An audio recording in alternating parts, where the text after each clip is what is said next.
उनको क्या संबोधन करना है, क्या कहना है हमको। यह सृज्य शक्ति उच्च बसयंसु सत्या पुंसो भ्रमाय धावति भूत भेदः कालाख्यो गुणमयं क्रतुभिर्वितन्वं तस्मै बलिम हरत वत्सर पंचकाय। वह ऋषि कहता है कि हे प्रभु, आप ही जीवों के शुभाशुभ कर्मों के फल देने वाले हो। शुभाशुभ माने जो हम लोग शुभ और अशुभ कर्म करते हैं उनका फल हमको भगवान भास्कर ही, भगवान सूर्य ही देते हैं। तो इसलिए हम आपको प्रणाम करते हैं कि आप ही जीवों के शुभाशुभ कर्मों के फल देने वाले हो। दूसरा प्रणाम हम आपको इसलिए करते हैं क्योंकि आप ही ऋतु करता हो। ये जो 6 ऋतुएं बदल रही हैं, कभी बसंत होता है, कभी ग्रीष्म होता है, कभी वर्षा होता है, कभी शरद होता है, कभी हेमंत होता है, कभी शिशिर होता है। ये जो 2-2 महीने की ऋतुएं हैं ये आपके कारण से ही बदलती रहती हैं। इसलिए हे प्रभु, आप ही ऋतु करता हो, आप ही प्रभाकर हो। प्रभाकर का मतलब ये है कि आप ही प्रभा बने प्रकाश देने वाले हो। उस प्रकाश से ही जीवों को, वनस्पतियों को जीवन प्राप्त होता है। हे प्रभु, आप ही आदित्य हो। आदित्य का मतलब होता है देवताओं को और दैत्यों को, दोनों को सामर्थ्य प्रदान करने वाले, पुरुषार्थ प्रदान करने वाले। उनके अंदर एक जो कैपेसिटी डेवलप होती है उसके कारण उनकी प्राण शक्ति आप ही हो। आप ही भास्कर भी हो।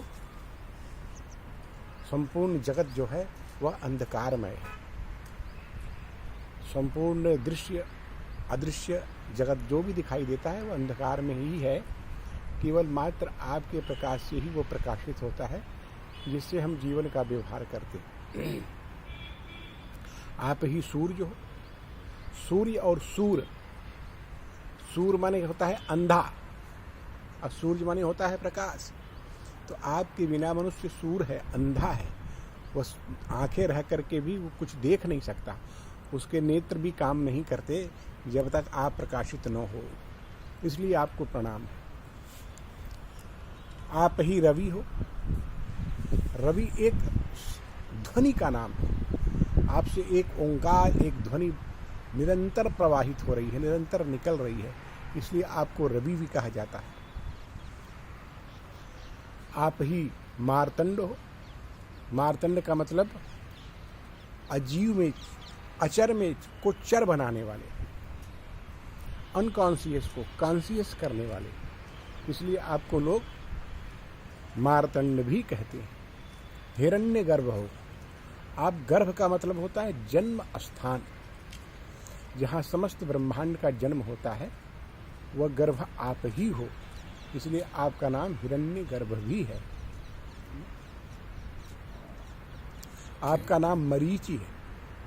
मरीचि का मतलब होता है आपकी जो किरणें हैं वह बहुत सारे विषैले पदार्थों का भक्षण करके, विषैले चीज़ों का, जिसको हम लोग टॉक्सिन बोलते हैं, उन टॉक्सिन को नष्ट करके शुद्ध पदार्थ हम तक, भोजन, अन्न, जल, ये सब प्रदान करते हैं। इसलिए आपका एक नाम मरीचि भी है। और एक नाम आपका सावित्र है। सावित्र का मतलब होता है आप सबका कल्याण करते हो। आप बिना किसी एक्सपेक्टेशन के, बिना किसी अपेक्षा के आप समस्त जीवों को जीवन देते हो, इसलिए आपका नाम सावित्री भी है। और आपका नाम एक अर्क भी है। अर्क माने होता है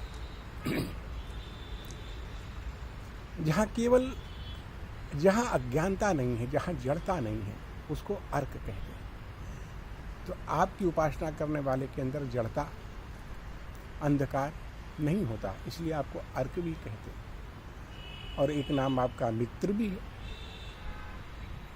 मित्र का मतलब मित्राय नमः हम लोग कहते हैं। मित्र का मतलब सभी, आपको चाहे कोई प्रणाम करे न करे, आपको कोई अर्घ दे न दे, आपका कोई सम्मान करे न करे, लेकिन फिर भी सबको मित्र ही मानते हो आप। और खेचर, एक नाम आपका खेचर भी है। खेचर का मतलब होता है जो आकाश में गमन करता है।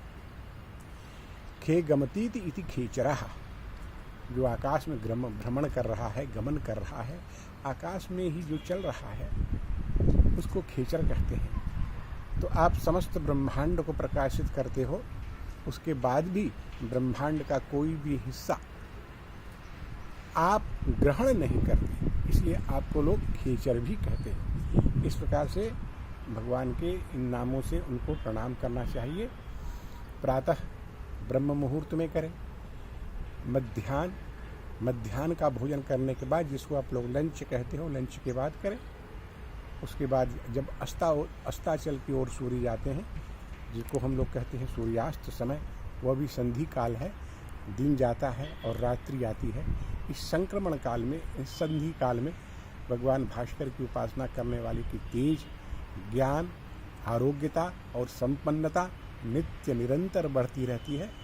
इसलिए सायंकाल भी भगवान सूर्य को इस मंत्र से नमस्कार करें। अस्तु।